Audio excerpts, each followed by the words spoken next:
ओम श्री गणेशाय नमः। आज ऋषि पंचमी का दिन है। अब सुनिए महर्षि वशिष्ठ जी की पत्नी माता अरुंधति की कथा। क्योंकि आज ऋषि पंचमी के शुभ अवसर पर सप्त ऋषियों के साथ ही माता अरुंधति की पूजा भी करनी चाहिए और कथा का श्रवण भी करना चाहिए। कथा के अनुसार ब्रह्मा जी के दाहिने अंग से स्वयंभू मनु उत्पन्न हुए और उनके वाम भाग से शत्रुपा। इन दोनों से मनुष्यों की उत्पत्ति हुई। दोनों से दो पुत्र प्रियव्रत और उतानपाद और तीन पुत्रियां जिनके नाम आकुति, देवभूति और प्रसूति थी। आकुति रुचि प्रजापति और प्रसूति दक्ष प्रजापति के ब्याही गई। देवभूति का विवाह महर्षि कर्दम से हुआ और इन दोनों की 10 संतानें हुई। इन 10 संतानों में से अरुंधति एक थी।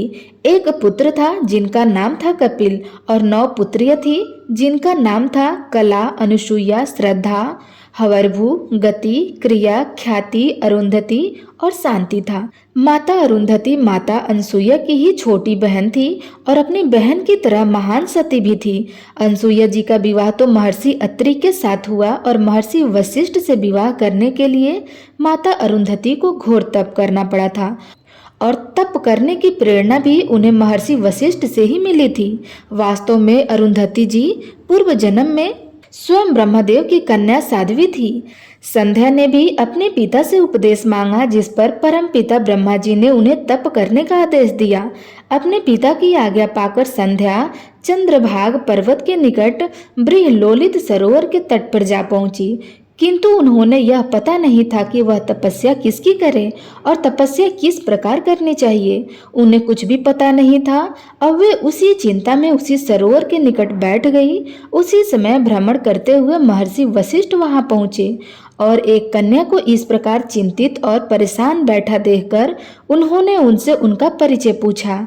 तब संध्या ने उन्हें अपना परिचय दिया। तब महर्षि वशिष्ठ को देखकर संध्या के मन में उनके प्रति अनुराग पैदा हो गया, जिसे महर्षि वशिष्ठ ने अपने तपोबल से जान लिया था। तब उन्होंने देवी संध्या से कहा कि हे देवी, आप और हम दोनों परम पिता ब्रह्मा की ही संतानें हैं। इस कारण हमारा विवाह तो संभव नहीं है, किंतु अगर तुम परम पिता के कहे अनुसार घोर तप करो तो अगले जन्म में ही हमारा साथ संभव होगा। यह सुनकर संध्या ने उनसे कहा कि महर्षि पिताश्री के आदेशानुसार मैं यह तप करने के लिए आई थी, किंतु मुझे नहीं पता था कि मुझे इसकी तपस्या कैसे करनी होगी और इसे किस प्रकार किया जाता है। अतः आपको ही गुरु मानकर मैं अब आपसे ही इसका उपाय पूछती हूँ। कृपया आप मेरा मार्गदर्शन कीजिए कि मैं किसकी और किस प्रकार तपस्या करूं। उसी से मेरे बेचैन मन को शांति मिलेगी। तब देवी संध्या की बात सुनकर महर्षि वशिष्ठ ने उनसे कहा, हे भद्रे, जो इस संसार के मूल कारण हैं, उन्हीं भगवान विष्णु की तुम तपस्या करो। उनसे तुम्हें मनचाहे वर की प्राप्ति होगी। तब के पहले 6 दिनों तक भोजन मत करना। सिर्फ तीसरे और छठवें दिन रात को कुछ पत्ते खाकर जल पी लेना। इसके बाद तुम जल का भी त्याग कर देना। तुम्हारी ऐसी तपस्या से भगवान श्री हरि अवश्य ही प्रसन्न होंगे। ऐसा कहकर के महर्षि वशिष्ठ वहां से चले गए। फिर उनकी बताई हुई विधि से संध्या भगवान नारायण की घोर तपस्या करने लगी और उन्होंने 4 युगों तक श्री हरि की घोर तपस्या की और आखिरकार उनकी कठिन तपस्या से प्रसन्न होकर भगवान विष्णु ने उन्हें दर्शन दे ही दिए। उन्हें अपने समक्ष देखकर देवी संध्या अवाक रह गई।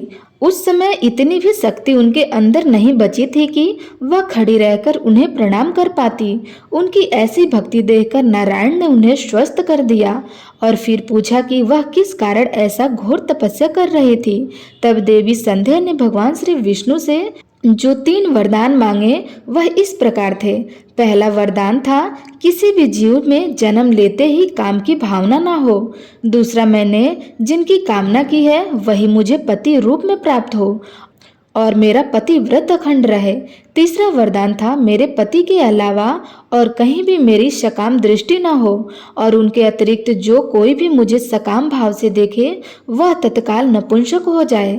देवी संध्या के ऐसे वचन सुनकर इस प्रकार वरदान मांगने पर श्री हरि ने प्रसन्न होकर कहा, हे पुत्री, तुमने उचित वरदान मांगा है। मैं तुम्हें वर देता हूँ कि अगले जन्म में तुम्हारी इच्छा के अनुसार तुम्हें पति प्राप्त होंगे और तुम दोनों कल्प के अंत तक जीवित रहोगे।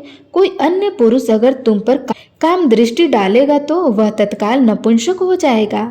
आज के बाद किसी भी जीव में जन्म लेते ही तुरंत काम भावना कभी जागृत नहीं होगी और मनुष्य की 4 अवस्थाओं यानी बाल्य, कौमार्य, यौवन और वृद्धावस्था में से उन तीनों में यानी कौमार्य, यौवन और वृद्धावस्था में तो काम भावना जागृत हो पाएगी, लेकिन बाल्यावस्था में कभी नहीं होगी। अब तुम जाओ और चंद्रभाग पर्वत के निकट महर्षि मेघतिथि 12 वर्षों से यज्ञ कर रहे हैं, जो आज समाप्त होने वाला है। उसी यज्ञ की अग्नि में अब तुम अपने शरीर का त्याग करो। मेरे आशीर्वाद से तुम अग्नि की कन्या बन जाओगी और कोई तुम्हें देख नहीं पाएगा। ऐसा कहकर श्री हरि ने अपने चरणों से संध्या को स्पर्श किया, जिससे वह यज्ञ के हविष्य के रूप में बदल गया और वह अदृश्य हो गई। इसके पश्चाताप श्री हरि वही अंतर ध्यान हो गए। भगवान विष्णु की कृपा से अदृश्य होकर देवी संध्या महर्षि मेघतिथि के यज्ञ में गई और वहां महर्षि वशिष्ठ को पति रूप में पाने की कामना लेकर उन्होंने यज्ञ कुंड में अपना शरीर समर्पित कर दिया। उस अग्नि में भस्म होने के बाद उत्पन्न उनकी पवित्र ऊर्जा को स्वयं सूर्यदेव ने 2 भाग कर सृष्टि के कल्याण हेतु अपने रथ पर स्थापित किया। यही 2 भाग प्रातःकाल और संध्या काल कहलाते हैं।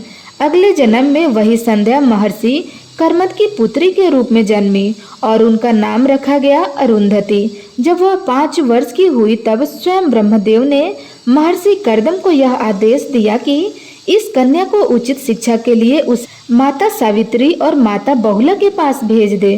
फिर आज्ञा अनुसार महर्षि कर्दम सावित्री और बहुला से मिले और उन्हें अपनी कन्या सौंप दी। उस दोनों की देखरेख में देवी अरुंधति ने 16 वर्षों में प्रवेश किया और उन्हीं के समान सर्वगुण संपन्न बन गई। फिर एक दिन की बात है, वो मानस पर्वत पर भ्रमण कर रही थी, जहां उन्होंने महर्षि वशिष्ठ को देखा। उन्हें देखकर उन्हें अपने पूर्व जन्म की बात स्मरण हुई और उन्होंने महर्षि वशिष्ठ को मन ही मन अपना पति मान लिया। जब माता सावित्री को इस बात का पता चला तो उन्होंने अरुंधति को पुनः महर्षि कर्दम को सौंपा और उनका विवाह महर्षि वशिष्ठ से करने का सुझाव दिया। बाद में उनका विवाह महर्षि वशिष्ठ से हुआ और वे दोनों सुखपूर्वक अपने आश्रम में रहने लगे। इन दोनों का स्थान सप्तऋषि तारा मंडल में बताया गया है। एक बार महर्षि वशिष्ठ अन्य सप्तऋषियों के साथ 12 वर्ष की घोर तपस्या के लिए चले गए। उस समय में अरुंधति अकेली अपने आश्रम पर रही।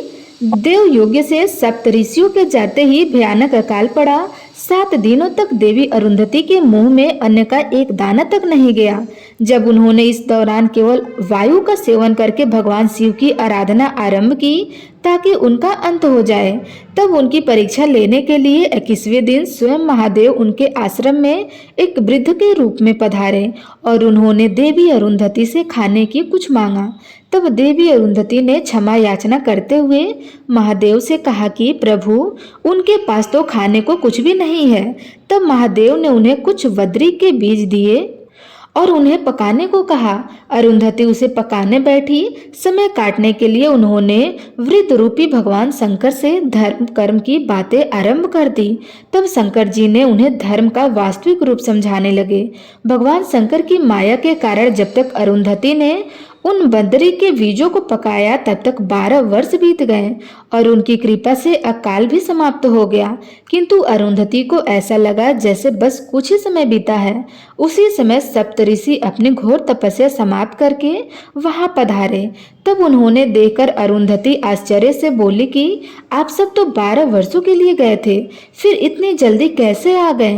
तब महर्षि वशिष्ठ ने आश्चर्यचकित होकर उन्हें बताया कि वे सब तो 12 वर्षों के पश्चात ही वापस आ रहे हैं।